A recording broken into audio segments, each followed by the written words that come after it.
आमच्या राष्ट्रीय नेत्या उपमुख्यमंत्री सुनेत्राबाई पवार यांची रिक्त झालेल्या राज्यसभेच्या बाबतीमध्येच आम्ही सर्व कोर ग्रुपने त्या ठिकाणी साधक बाधक चर्चा केली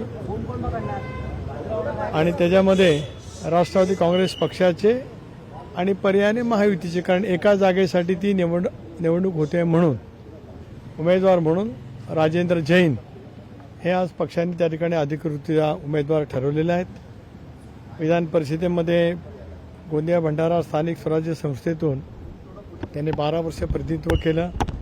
मध्यवर्ती बँक, फेडरेशन या सर्व संस्थांच्या मध्ये दीर्घकाळ राजेंद्र जैन यांनी काम त्या ठिकाणी केलेलं आहे आणि मग विदर्भामध्ये सुद्धा पक्षाला संधी देण्याचं बरेच दिवस मनात होतं।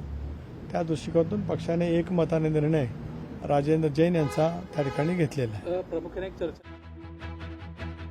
आपण पाहतोय, राज्यसभेच्या जागेवर आता राजेंद्र जैन यांना उमेदवारी देण्यात आलेली आहे। जी बैठक झाली त्या बैठकीनंतर आता नेत्यांनी या संदर्भात माहिती दिली। आता राजेंद्र जैन आता राज्यसभा पक्षांतर्गत चर्चा केली। भुजबळ साहेब पक्षाचे 99चे संस्थापक राज्याचे अध्यक्ष आहेत। दादांनी निर्णय घेतल्याच्या नंतर त्या निर्णय प्रक्रियेमधलं महत्त्वाचं योगदान जसं आम्हा मंडळींचं झालं त्याच्याही पेक्षा तेवढंच योगदान आदरणीय भुजबळ साहेबांचं झालेलं आहे।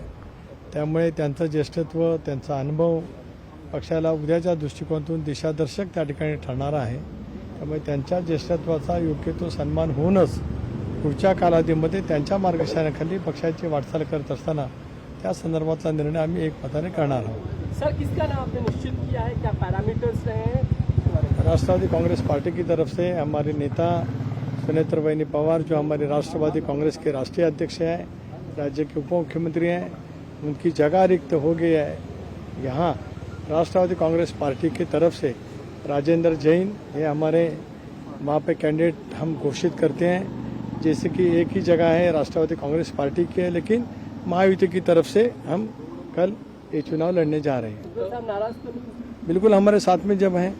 भुजबल साहब तो ऐसे नेता हैं कि जो उनके जो मन में है वो उनके चेहरे पे भी रहता है और बोलने के लिए कभी रुकते नहीं। जब मेरे साथ में यहाँ पे बाजू में है, इसका मतलब राष्ट्रवादी काँग्रेस पार्टी एक संघ काम करते हैं। धन्यवाद। सर, अगदी उद्या शेवटचा दिवस आहे, इतका उशीर का लागला? सर प्लीज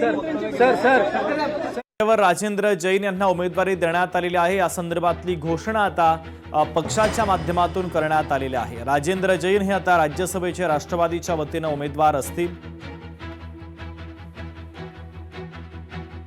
पक्षानं एकमतानं हा निर्णय घेतल्याची माहिती सुनील तटकरे यांनी दिलेली आहे। राज्यसभेच्या जागेवर राजेंद्र जैन यांना आता संधी देण्यात आलेली आहे। पक्षानं एकमतानं राजेंद्र जैन यांच्या नावावर शिक्कामोर्तब केलं असं तटकरेंनी म्हटलं। सुनेत्रा पवारांच्या रिक्त जागी आता राजेंद्र जैन यांना राज्यसभेची उमेदवारी देण्यात आलेली आहे। तर छगन भुजबळ हे नाराज नाहीत असं देखील सुनील तटकरे यांनी स्पष्ट केलेलं आहे। पक्षानं एकमतानं राजेंद्र जैन यांच्या संदर्भात चर्चा करून निर्णय घेतला अशी माहिती सुनील तटकरे यांनी दिलेली आहे।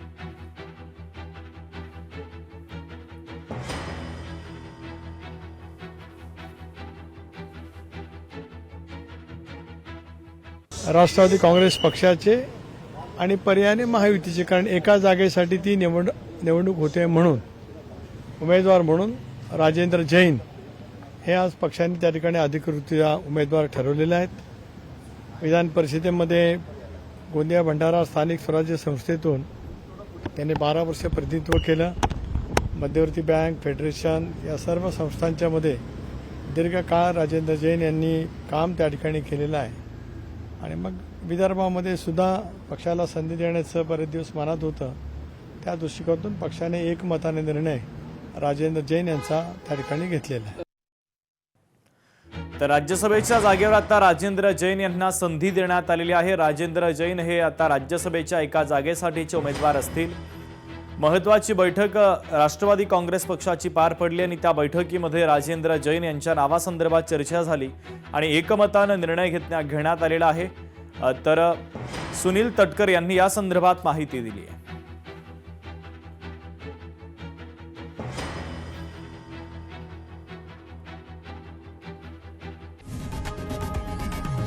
लोकशाही मराठी ऐका, पहा, जागरूक रहा.